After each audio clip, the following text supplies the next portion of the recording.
अस्सलाम वालेकुम, मैं हूँ बुशरा और आप देख रहे हैं बुशरास कोचिंग। जैसे कि हमने पीडी का कोर्स स्टार्ट किया हुआ है तो हमारे पास एक बहुत ही इंपॉर्टेंट मेथड जो है जैकोबियन मेथड। तो ये हम लोग आज पढ़ेंगे कि हमारे पास जैकोबियन मेथड होता क्या है एंड इनकी प्रॉपर्टीज़ भी पढ़ेंगे, ठीक है। तो ज़्यादातर लोगों को इनकी प्रॉपर्टीज़ पता नहीं होती, तो आज हम लोग इनकी प्रॉपर्टीज़ भी डिस्कस करेंगे। तो चलिए स्टार्ट करते हैं अपना जैकोबियन मेथड। बट उससे पहले अगर आप चैनल पर न्यू हैं तो जल्दी से चैनल को सब्सक्राइब कर दें, लाइक कर दें और एक अच्छा सा कमेंट तो कर ही सकते हैं। चलिए स्टार्ट करते हैं अपना आज का टॉपिक। हमारे पास है जैकोबियन मेथड। मैंने क्या किया, यहाँ पर 2 इंडिपेंडेंट वेरिएबल्स के लिए भी लिखा है एंड 3 इंडिपेंडेंट वेरिएबल्स के लिए भी लिखा है, ताकि अगर किसी को 3 इंडिपेंडेंट वेरिएबल्स के बारे में आइडिया ना हो तो उनको भी आइडिया हो जाए। चलिए स्टार्ट करते हैं 2 इंडिपेंडेंट वेरिएबल वाला। If u and v are the function of 2 independent variables, that is x and y, then the determinant, हमारे पास जब हमारे पास दो होंगे फंक्शंस ऑफ इंडिपेंडेंट वेरिएबल, दो होंगे, मैंने आपको बताया 2 इंडिपेंडेंट वेरिएबल के बारे में हम लोग फाइंड कर रहे हैं, तो उसका डिटर्मिनेंट हम लोग किस तरह से लेंगे। उसका डिटर्मिनेंट हम लोग लेंगे, यहाँ पर हमारे पास curl u by curl x है and curl u by curl y, of course curl u by v and curl u x, यहाँ पर है curl v by curl y। ये हमारे पास कहलाता है Jacobian of u and v with respect to x and y, ठीक है। हम लोग यहाँ पर पार्शियल डिफरेंशियल पीछे पढ़ चुके हैं, तो अब ये हमारे लिए काफ़ी ईजी होगा। एंड जैकोबियन को हम लोग किस तरह से डिनोट करते हैं, इसको हम लोग कैपिटल J से डिनोट करते हैं विद हमारे पास ब्रैकेट में होता है u and v divided bye x and y। तो अगर किसी को नहीं पता कि मैंने ये यहाँ पर किस तरह से फॉर्म किया है, तो चलिए मैं आपको ये भी बता देती हूँ।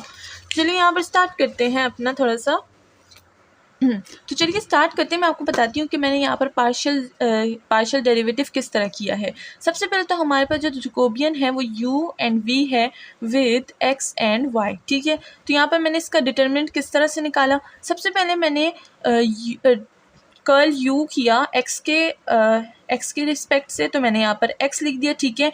एंड फिर मैंने किया कर्ल u को y के रिस्पेक्ट से, ठीक है, कर्ल u को y के रिस्पेक्ट से, ठीक है। हमारे पास एक रॉ हो गई। अगर हम दूसरी रॉ को देखें तो हम क्या कर लेंगे, कर्ल v को ले लेंगे पहले x के रिस्पेक्ट से, तो यहाँ पर हमने x ले लिया एंड कर्ल v को लेंगे y के रिस्पेक्ट से, तो यहाँ पर हमने कर्ल v को ले लिया y के रिस्पेक्ट से। तो होप कि आपको अब समझ आ गया होगा कि हमने ये किस तरह से लिखा है, ठीक है ना।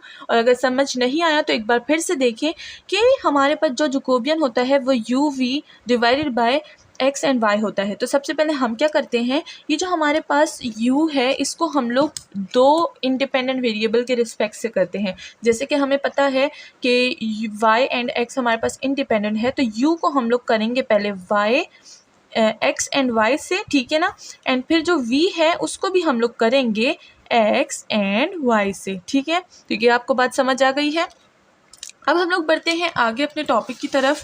यहाँ पर हमने जैकोबियन का डिनोटेशन लिख दिया है कि इसको हम लोग किस चीज़ से डिनोट करते हैं, इसको हम लोग कैपिटल J से डिनोट करते हैं, सही है ना। और हम लोग इसको लिख सकते हैं curl u v divided by curl x and y, ठीक है ना। इस तरह से भी लिख सकते हैं, इस तरह से भी लिख सकते हैं। इट्स योर ओन चॉइस कि आप लोग कौन सा मेथड यूज़ करते हैं, ठीक है ना। अब हम लोग बात करते हैं जैकोबियन ऑफ 3 इंडिपेंडेंट वेरिएबल्स की। ये तो हमारे पास 2 इंडिपेंडेंट वेरिएबल्स हो गए, ठीक है। अब हम लोग 3 इंडिपेंडेंट वेरिएबल्स की बात करें, क्योंकि ज़्यादातर लोग जब हमारे पास 2 से ज़्यादा चीज़ आ जाती है तो वो कन्फ्यूज़ हो जाते हैं, ठीक है ना। तो अब हम लोग 3 वाला भी कर लेंगे तो आपकी जो कन्फ्यूजन है वो थोड़ी सी कम हो जाएगी।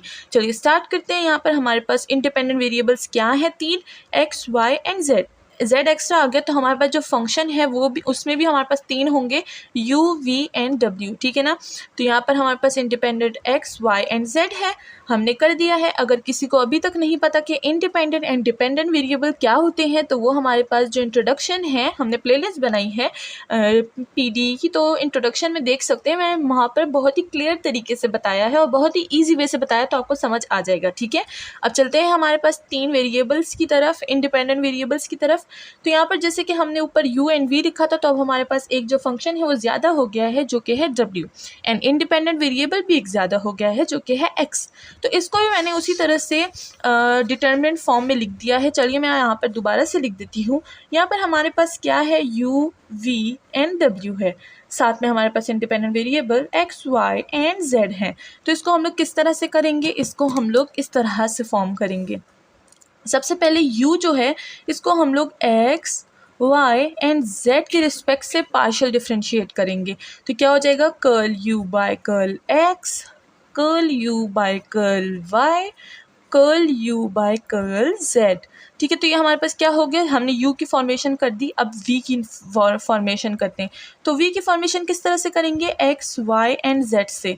तो यहाँ पर हो जाएगा curl v by curl x, curl v by curl y and curl v by curl z। ठीक है, ये हो गया है। अब हमारे पास w बचा है, तो हम लोग क्या करेंगे, w को भी x y एंड z के रिस्पेक्ट से पार्शियल डिफ्रेंशिएट कर देंगे। तो यहाँ पर हो जाएगा curl w by curl x, curl w by curl y and curl w by curl z। तो इस तरह से हमने कुछ इसकी फॉर्मेशन कर दी है। ठीक है, मैंने यहाँ पर दोबारा भी समझा दिया है, पहले से मैंने इसलिए लिखा हुआ था ताकि आपको पता चले, एंड मैंने सोचा कि मैं आपको फिर यहाँ पर इसकी फॉर्मेशन बता दूंगी तो आपके लिए बहुत ईजी हो जाएगा। तो होप कि आपको ये समझ आ गई होगी। अब चलते हैं आगे। ये हमारे पास 3 इंडिपेंडेंट वेरिएबल का जैकोबियन हो गया। अब इसकी प्रॉपर्टीज़ की तरफ चलते हैं। यहाँ पर हमारे पास 3 प्रॉपर्टीज़ हैं। एक है रेसिप्रोकल प्रॉपर्टी, दूसरी है when the variables group are in chain form. Chain form हमें पता है कि काफ़ी अर्सा हो गया है, हम मैथ वाले हैं और ये हमारे लिए काफ़ी पुराना हो गया है, बट यहाँ पर जैकोबियन आ रहा है तो यहाँ पर हम लोग इसको दोबारा से रीड आउट करेंगे। And functionally related. ठीक है, तो चलिए स्टार्ट करते हैं अपने 3 प्रॉपर्टीज़। सबसे पहले हमारे पास आता है रेसिप्रोकल प्रॉपर्टी। तो रेसिप्रोकल प्रॉपर्टी को अगर हम लोग देख लें तो हमारे पास है इफ़ जैकोबियन, हमारे पास अभी 2 वेरिएबल वाला जैकोबियन था, ये वही मैंने लिखा है। एंड जैकोबियन का जो रेसिप्रोकल है, ठीक है ना, तो मैंने क्या कर दिया, ये जो y वाला है ये ऊपर चला जाएगा एंड जो u और v वाले हैं वो नीचे आ जाएंगे। तो देखिए कुछ इस तरह से फॉर्मेशन हो गई है इसकी। देन हमारे पास वो क्या होगा, रेसिप्रोकल हमारे पास जैकोबियन का क्या होता है, 1 होता है। तो जब Jacobian and reciprocal of Jacobian multiply होते हैं तो हमारे पास 1 आता है। कैसे, अब देखिए मैंने यहाँ पर लिखा है, ये हमारे पास है जैकोबियन एंड ये हमारे पास है जैकोबियन का इन्वर्स। तो देखिए हमारे पास ये एंड ये कैंसिल हो जाएगा, ये एंड ये भी कैंसिल हो जाएगा, तो हमारे पास क्या बचा, हमारे पास बचा 1। तो इसी के साथ हमारा जो रेसिप्रोकल की प्रॉपर्टी है वो हमारे पास सेटिस्फाई हो जाती है। ठीक है, होप कि आपको समझ आ गया होगा। एक बार मैं फिर आपको बता देती हूँ कि रेसिप्रोकल प्रॉपर्टी किस तरह होती है। हमें पता है कि जैकोबियन हमारे पास curl u and v divided by curl x and y के इक्वल होता है। जब हम इसका रेसिप्रोकल लेते हैं तो हमारे पास क्या हो जाता है, कर्ल x एंड y ऊपर आ जाता है and curl u by v, u and v हमारे पास नीचे आ जाता है। तो इससे हमारे पास क्या होता है, j and j in reciprocal हमारे पास क्या हो जाएगा, 1 हो जाएगा। j यानी Jacobian and j in reciprocal यानी जैकोबियन का रेसिप्रोकल। किस तरह से, हमने दोनों की वैल्यूज़ को लिख लिया है, वो हमारे पास मल्टीप्लाई में क्या हो जाएंगी, क्रॉस हो जाएंगी एंड हमारे पास वैल्यू 1 आ जाएगी। तो इसी के साथ हमारी जो रेसिप्रोकल की प्रॉपर्टी है वो सेटिस्फाई हो जाती है। अब हम देखते हैं when the variables groups are in chain form. अब हमें चेन फॉर्म भी काफ़ी अच्छे से पता चल चुकी है कि चेन फॉर्म क्या होती है, हमने काफ़ी ज़्यादा यूज़ की हुई है। ठीक है, तो चलिए इसको डिस्कस करते हैं। कहते हैं इफ़ अगर हमारे पास फंक्शन u एंड v है एंड r एंड s है and r s are the function of x and y। ठीक है ना, तो यहाँ पर कहते हैं u एंड v हमारे पास फंक्शन है किसके, r और x के, और r x फिर खुद एक फंक्शन है किसका, x एंड y का। ठीक है, तो ये हमारे पास एक चेन बन गई है। देख लें, यहाँ से यहाँ जा रहा है, यहाँ से यहाँ जा रहा है, तो एक चेन बन गई है ना। तो हम लोग इसको किस तरह से फॉर्म करेंगे जैकोबियन में, हम करेंगे u एंड v को x एंड y के साथ। ठीक है, एंड फिर u एंड v को हम लोग करेंगे r s के साथ। ठीक है, एंड फिर r एंड s को हम लोग करेंगे x एंड y के साथ। तो हमारे पास चेन हो जाती है। ठीक है ना, तो इस तरह से देखिए हमने क्या किया है, हमने लिखा है curl u and v divided by curl x and y, फिर हमने इक्वल कर दिया कर्ल u एंड v को divided by curl R and S के साथ, एंड फिर कर्ल आर एन एस को हमने एक्स एंड वाई के साथ कर दिया। तो देखिए हमारे पास जो बनती है प्रॉपर्टी चेन की, तो वो किस तरह से बनती है, देखिए एक्स एंड वाई और फिर यहाँ पर हमारे पास क्या हो जाता है, U and V R and S. तो देखो ये और ये हमारे पास बन गई एक चेन। ठीक है ना, तो यहाँ पर मैं बता देती हूँ, ये और ये चेन बन गई है। फिर अगर इसको ये किस चीज़ के इक्वल है, इसके, तो ये और ये भी चेन बन जाएगी। ठीक है, तो इस तरह से हमारे पास क्या हो जाता है, चेन रूल बन जाता है। अब हम लोग चलते हैं आगे, हमारे पास है फंक्शनली रिलेटेड। अब फंक्शनली रिलेटेड जैकोबियन किस तरह से होते हैं?